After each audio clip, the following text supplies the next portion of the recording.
I'm Vlad Excel, and for the last 9 years I've ran over 150 running races. From short road races to long ultramarathons on the trails, and I even tried a couple of triathlons over the years.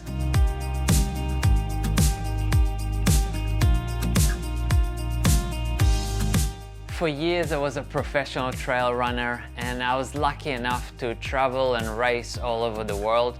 But as I got older and I started my own little family, traveling on a regular basis just got a little bit harder. So my wife and I decided to settle down in Perth, Australia, and we started our own little hydration company.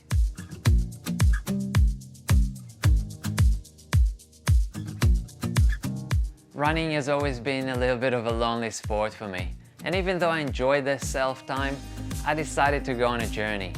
A journey to find out how other runners are juggling the commitments of life and this complex yet simple sport of running.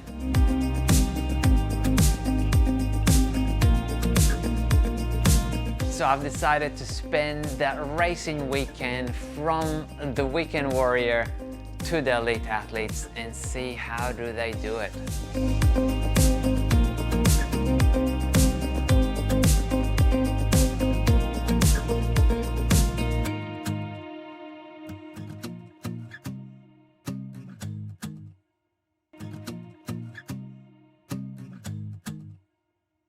G'day, I'm Grant Hooley. I'm the run director for the Goldfields Pipeline Marathon. We wanted to, have a marathon and that here in Kalgoorlie to promote the beautiful Goldfields bush. A lot of people from outside of the area sort of tend to think that Kalgoorlie's a fairly barren desert type environment when we're actually situated in the Great Western Woodlands, which is like one of the largest wooded areas in the world. Got a lot of history, there's been mining here for 100 years now. So it's a great spot, and we want to share our little part of the world. Steve Gibson came up with the idea to, maybe have a marathon alongside the pipeline, thought that would be something quite unique. So 2013 we did that as a little test event, just a very low key. I think there was about 10 of us did it, and I'd been doing a few marathons by that stage, and all my friends, saw that I'd done this marathon in Kalgoorlie and, sort of said, well, why didn't you invite us? So then from there, we made an official event in 2014 and, people started travelling up for it, and it's just growing. My first marathon was the Perth Marathon in 2009. I wasn't really that prepared for that. I was actually, that year, 2009 was the first year that the City to Surf was going to have a marathon, and that was going to be on my 46th birthday. So I was going to run a marathon for my 46th birthday, and then a friend, suggested that I was right to go and do the Perth Marathon, so I did that. And when I crossed the finish line, I had a friend there, and he goes, "You better watch these, they're quite addictive." Well, never a truer word spoken, because tomorrow will be my 78th. I've done about 30 ultras as well, but there's that 100 marathon club where they just count marathons. So that's my goal at the moment, to get there. I've done Comrades a couple of times, and, the South Africans are just nuts with the running culture over there, and I would encourage anybody to, get over and experience the Comrades thing, at least once in their lives. It's just amazing. I guess entering one race, just gives you the motivation to keep training, train in fear if nothing else, So, I was isolated coming back from New Zealand. So, I sort of thought, oh, what can I do? And I didn't set out to really do an ultra or anything. I thought I would try and break how many steps I'd done in a day, So I started at midnight once my Garmin reset, and then just started pacing up and down the room. It was 8 metres from the door to the, to the window, and I measured the room with a piece of A4 paper, so I knew, that, and then counted off with the sugar sachets and that, so I had the distance right. And after about 16 hours, I was done. Yeah, I think I ended up with 113,000 steps for the day. Yeah, but yeah, it kept me entertained, especially when the media got hold of it. So then the next few days was, you know, like radio interviews and TV and that sort of stuff. So.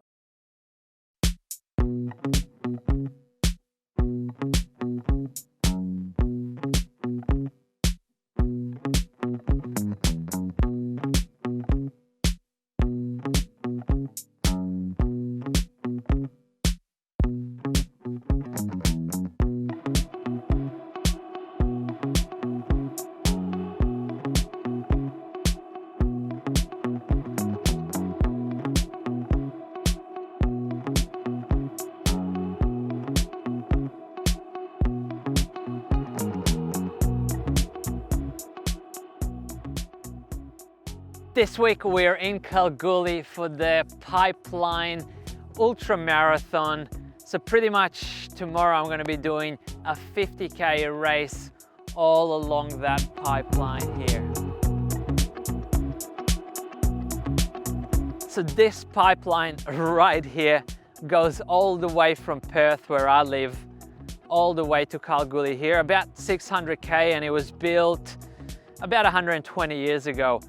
Back in the day, it actually used to be the longest freshwater pipe in the world. So it was a massive, massive project that, where I was reading today on the flight here, that if they would have built it today, it would have cost $1.5 billion to construct that pipeline right here. And it pretty much just brings fresh water to a couple of little towns around here. And today, there's about 100,000 people that are dependent on the water here and use it. So it's a couple of towns around Kalgoorlie that actually get their fresh water from Perth all the way out here in the middle of nowhere.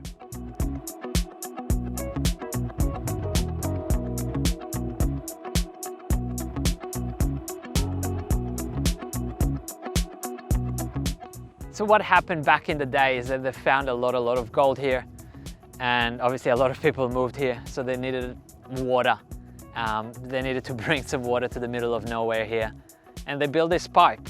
And pretty much Kalgoorlie is 550 meters above sea level, and where they get the water from in Mundaring Weir, just outside of Perth, is probably around 200 meters, and along the way it kind of goes up and down. So what I was reading this morning is that there's actually a couple of pumps along the way, so they'll pump the water up, then they'll kind of pump it again up to the next station, all the way till it gets here. So this pipe here goes for about 600k, just a bit less than 600k. But yeah, incredible how it's still in operation today. Like, it was built 120 years ago. It was completed in 1903, started in 1897 and completing in 1903. And today in 2001, it's still operating. Obviously, they've done a little bit of repair work over the years, because when they did launch that, they found a lot of leaks and they were losing a lot of water. But yeah, I mean, it's pretty incredible that it's still on. And I'm actually really excited to run 50k alongside this pipe that will go all the way into Kalgoorlie.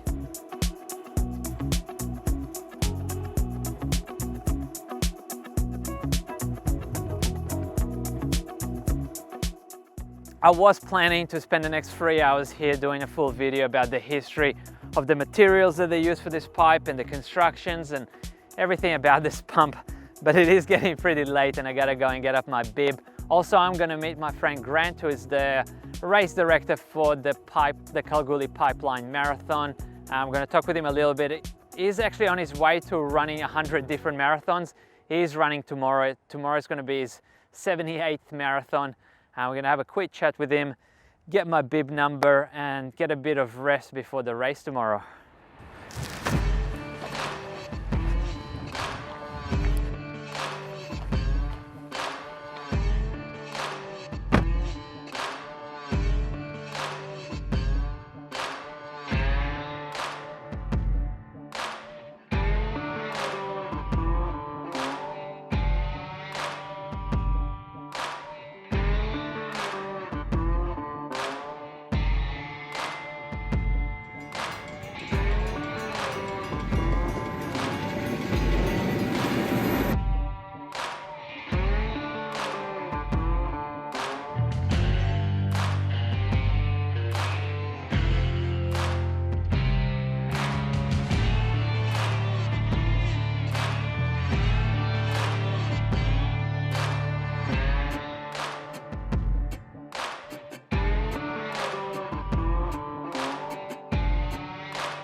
first 26 Ks, you're just running beside the pipe.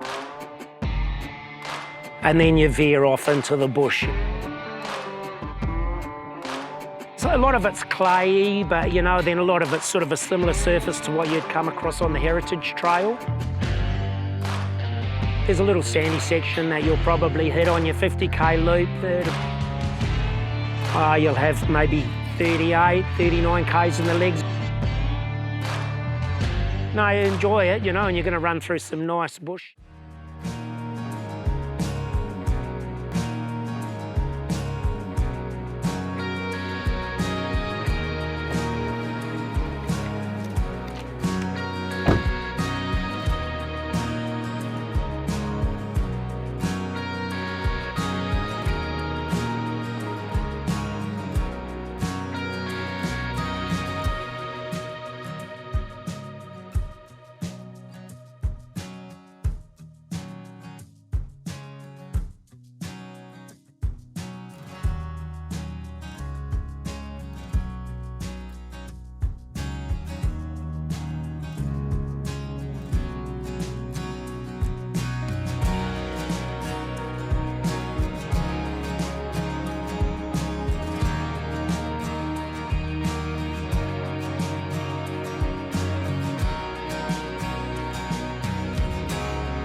Just about 10 minutes to the start.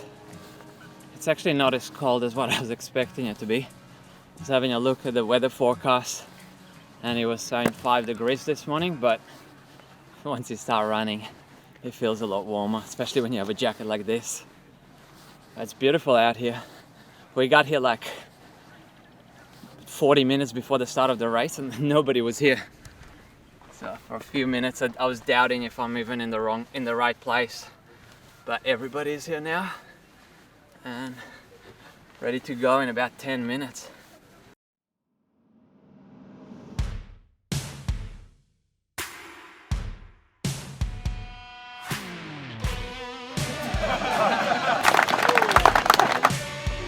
And the first 26 kilometres is right beside the pipe.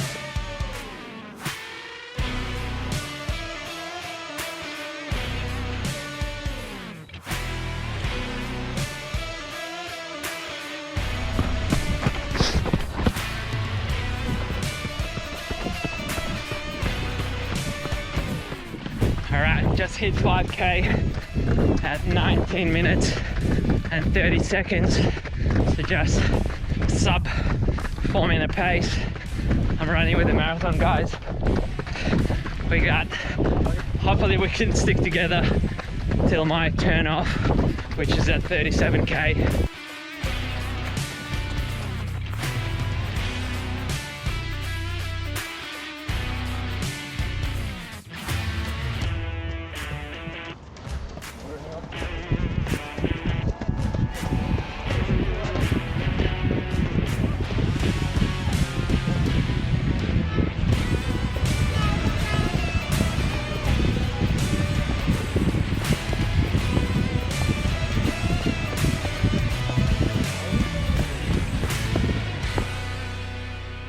Just hit 10k in 39 minutes.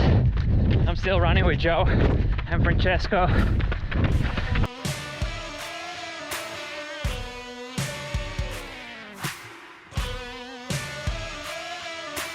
How are you feeling, Joe? Not too bad.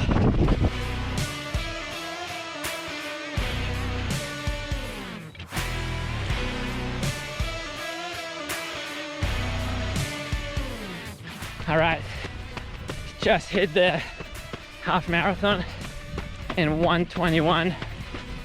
Still running with the guys. Not long to go.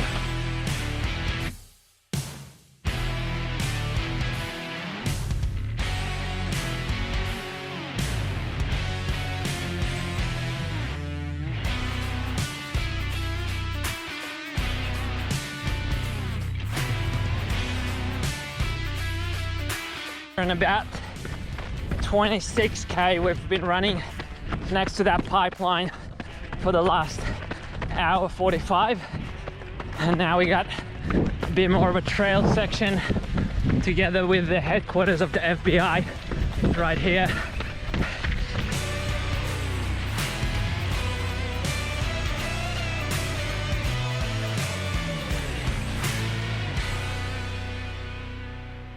So just at 34k, that was the split of the marathon runners. Kept going straight, and I got an extra loop here.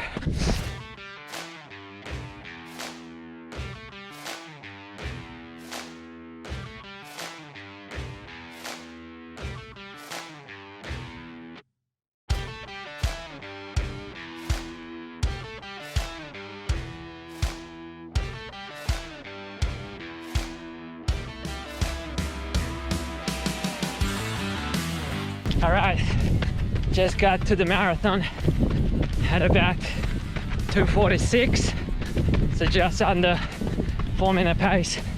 That last section was all like sandy. Definitely wasn't fun, but 8k to go, and I just rejoined the 10k runners, so it's gonna make it less lonely, even though headwind is pretty strong right now, so probably gonna be a bit slower than expected, but I get it done.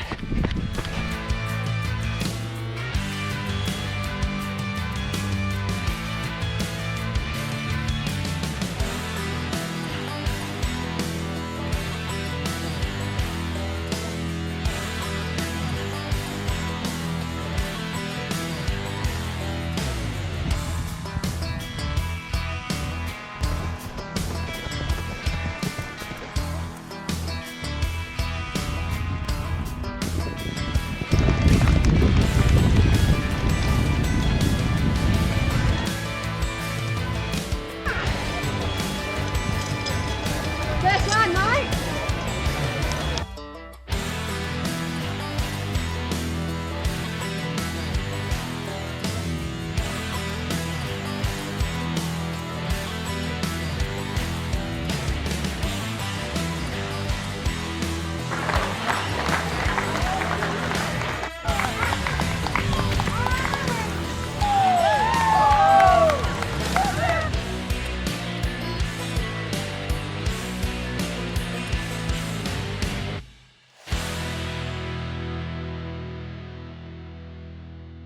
Yeah, I mean, it wasn't like a bad race. It was probably like harder than what I was expecting it to be. They had some sandy sections that made it really tough going, and like my last 50k race that I did on the roads in Bunbury like a few months ago, I only had one gel. So I was like, oh, I brought 3 gels with me, but I only took 1 for the race. I had 1 gel before the race, and then 1 at about 21k. And I probably should have had an extra gel with me, because I definitely started feeling it in the last 7 or 8k, and I was really slowing down. And I probably made the wrong choice of shoes as well. Like those Nike Next Percent are so far away from the ground, so when I was running on like the trail sections and the sandy sections, I just felt like my ankles had to do so much work. But yeah, still fun event, and you know, nice to see a big community event out here.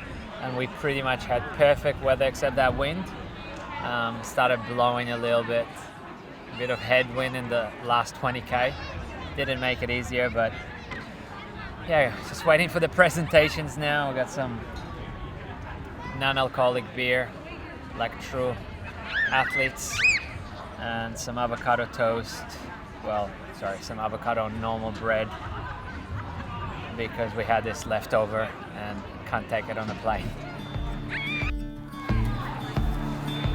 So you always pick your rubbish up.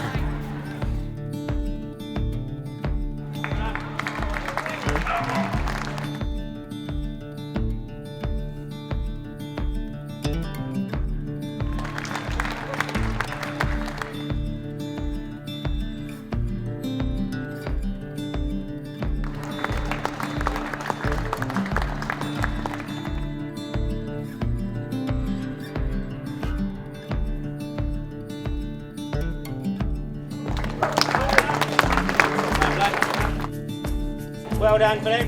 3:18. Very nice on the dirt.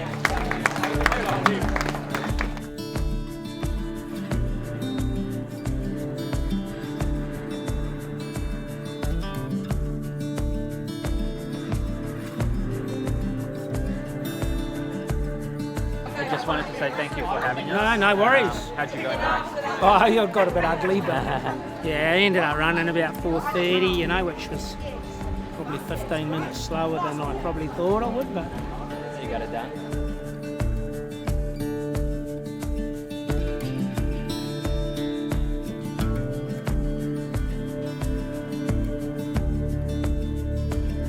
Still got a couple of hours here in Kalgoorlie.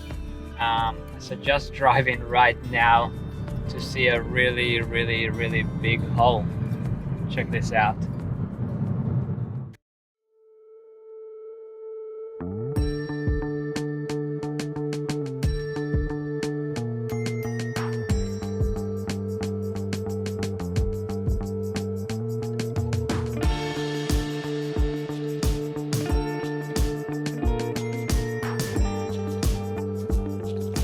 Yeah, definitely a big hole, and you can see why Kalgoorlie doesn't get too many tourists, because that's pretty much the main tourist attraction here.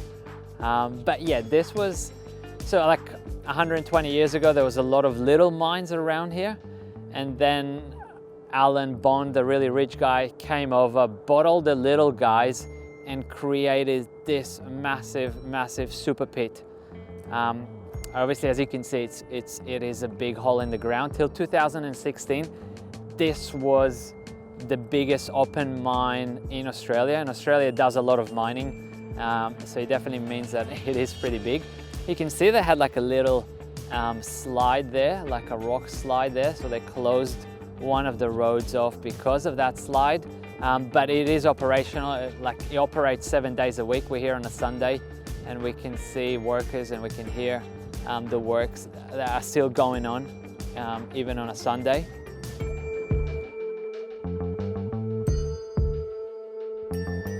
I mean, pretty much like they get so much gold out of this mine, but I was reading online that they believe that there'll be like enough gold in here till 2025. So like there's not a crazy amount left. They've obviously been doing this for a long time, and they're getting deeper and deeper and deeper. But I really wonder what's going to happen with like Kalgoorlie and the towns around here once this big mine stops. Obviously there's different little mines, but this is the super pit.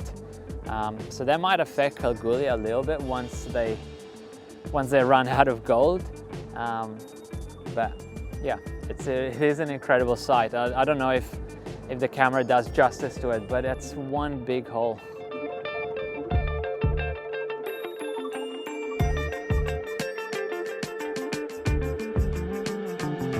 So before Alan Bond bought all those little mines around here, actually mining was expensive and time consuming, because they would dig all those tunnels all around, and they'll keep digging in the tunnel. And obviously the longer the tunnel goes, the more expensive, the longer it takes to get dirt out to find gold. So when he opened up that massive super pit, he actually made mining gold a lot cheaper, a lot quicker, and a lot easier as well.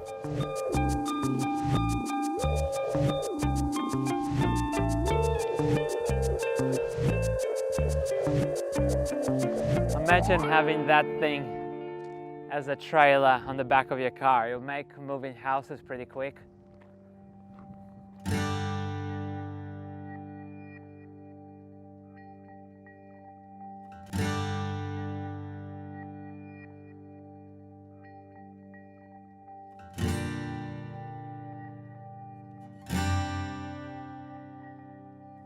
Just gonna check out the main street here, the town of Kalgoorlie, a little bit.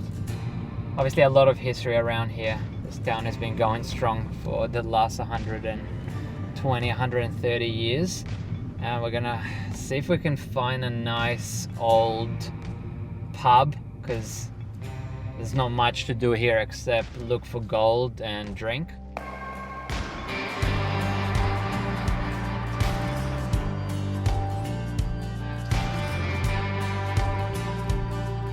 Coming to Kalgoorlie and not having a beer is like going to Paris and not seeing the Eiffel Tower. So yeah, we're gonna see if we can find one of the local spots here and have a beer to finish this trip off with.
Hopefully you enjoyed this trip to Kalgoorlie. I definitely had a lot of fun doing the race, meeting the locals, meeting Grant and hearing his incredible story. So yeah, if you're ever around and you want to check out a really big hole in the ground, come to Kalgoorlie. Otherwise, I'll see you in the next video. Peace.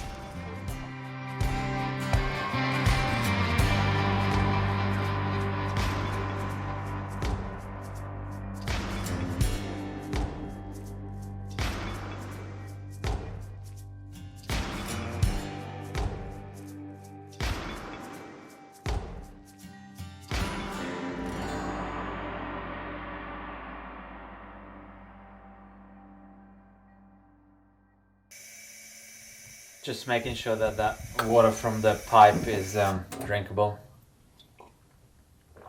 Yeah, tastes about the same as in Perth.